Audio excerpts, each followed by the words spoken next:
তো guys, cartoon এবং অ্যানিমেতে ভালো লাগার জন্য এদের ভিতর প্রায় সবসময় কিছু ভয়ঙ্কর ক্লিপ অ্যাড করা হয়, কিন্তু এর ফলে কার্টুনের কিছু এপিসোড এতটা ক্রিপি এবং ভয়ঙ্কর হয় যে সেসব কার্টুনকে ব্যান করা হয়। আর আজকে আমি আপনাদেরকে এইসব কার্টুনের ভয়ঙ্কর কিছু এপিসোড সম্পর্কে বলবো। Number 1, Shinchan. তো এই এপিসোডের শুরুতে আমাদের শিনচ্যানের মাকে দেখানো হয়, যে কিনা তার স্বপ্নে খুবই খারাপ ও ভয়ঙ্কর কিছু দেখে। স্বপ্নটা সে দেখতে পায় একটা সুন্দর ও ভয়ঙ্কর পুতুল, যেটা দেখে শিনচ্যানের মায়ের ঘুম ভেঙে যায় এবং যখনই সে সামনে দেখে তখনই সে একটি কালো ছায়া দেখতে পায়, যেটি তার দিকে চেয়ে আসছিল। এখন এটা দেখে শিনচ্যানের মা আরও বেশি ভয় পেয়ে যায়, কিন্তু পরে সে জানতে পারে এটা শুধু একটা খেলনা ছিল। এরপর অনেক সন্ধ্যা হয়ে গেলেও তিনি শিনচ্যান ও হিমামারিকে খুঁজে পাচ্ছিল না। তারপর সে খুঁজতে খুঁজতে শিনচ্যান ও হিমামারিকে একটি রুমের মধ্যে পেল।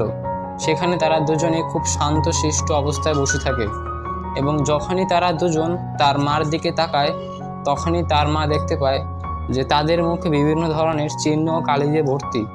এটা দেখে সে খুব ভয় পেয়ে এবং এর ফলে তার পায়ে ব্যথা লাগে। এরপর সিন চেঞ্জ হয় এবং দেখানো হয় যে হ্যারি যখন ঘরে আসে তখন সে হিমাবারির জন্য একটি পুতুল নিয়ে আসে, আর সেই পুতুল শিনচ্যানের মা দেখে অনেক ভয় পেয়ে যায়, কারণ পুতুলটা তার স্বপ্নের পুতুলের সাথে একেবারে মিলে যায় এবং সেই পুতুল দেখে শিনচ্যানেরও অন্যরকম কিছু মনে হয়। পরদিন সকালে হ্যারি যখন অফিসে যায় তখন তার বন্ধু বলে, তোর এই পুতুল কেনা ঠিক হয়নি, কারণ আমি শুনেছি এই পুতুলে নাকি ভয়ানক আত্মা থাকে।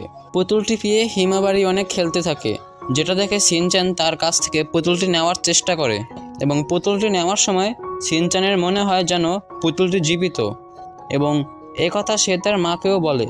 তার মা দেখে পুতুলটি তার দিকে ঘাড় বেঁকে মাথা বেঁকে তাকিয়ে রয়েছে এবং হিমাবারিকে ঘুম পড়িয়ে পুতুলটি নিজে নিজে হাঁটতে শুরু করে, যা দেখে শিনচ্যান ও তার মা কান্না করতে শুরু করে। অন্যদিকে হ্যারি তার বন্ধুর কথা শুনে তাড়াতাড়ি বাড়ি ফিরতে যায় এবং অন্যদিকে পুতুলটি পুরো ঘরকে নিজের আয়ত্তে করে ফেলে এবং ঘরে যত খেলনা ছিল তা সব নিজের কন্ট্রোলে করে ফেলে এবং হ্যারি যখন ঘরে ঢুকতে যায় তখন দরজাটি এমনি এমনি বন্ধ হয়ে যায়। পুতুলটি যখন সামনে এগিয়ে আস্তে আস্তে শিনচ্যানকে মারবে তখনই শিনচ্যানের মায়ের ঘুম ভেঙে যায় এবং সে খুব খুশি হয় এটা ভেবে যে এসব কিছু একটা স্বপ্ন ছিল মাত্র। কিন্তু এপিসোডের শেষে দেখা যায় যে ময়লা আবর্জনার উপরে সে পুতুলটি বসে থাকে এবং মিটিমিটি হাসতে থাকে।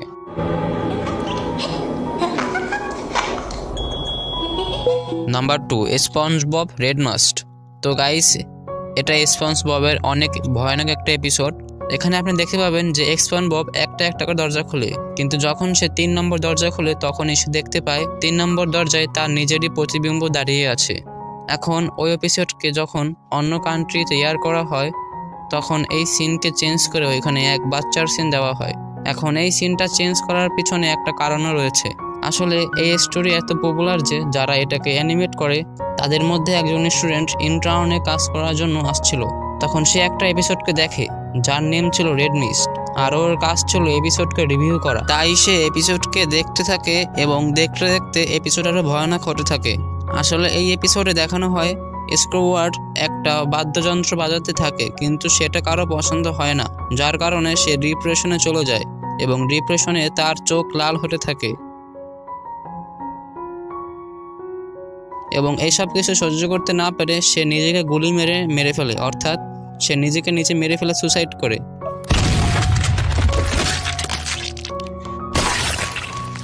অনেকে মনে করে এই এপিসোডটি সত্যি, কিন্তু নিকেলোডিয়ন বলে এটা সম্পূর্ণ মিথ্যা।